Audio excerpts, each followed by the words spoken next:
La primera de las mociones de los populares hace referencia a la necesidad de construir un aparcamiento en el entorno de San Francisco.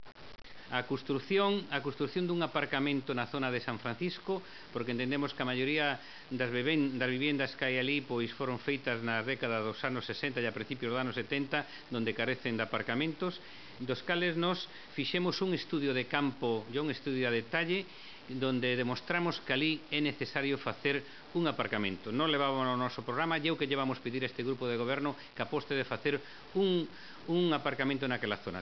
La segunda de las mociones defiende la creación de la Ourense Film Comisión, una oficina destinada a promover la ciudad en el mundo del cine y la televisión, aprovechando las sinergias que se producen con el Festival Internacional de Cine Independiente. En la tercera se pide a la Concejalía de Urbanismo que cuando externalice sus trabajos de planeamiento tenga en cuenta los estudios de arquitectura e ingeniería de la ciudad.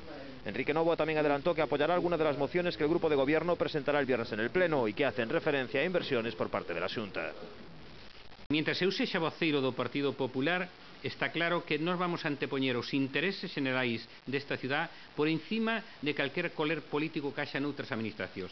Por eso entendemos que en algunhas mocións que presentan nos vamos lle dar o seu apoio.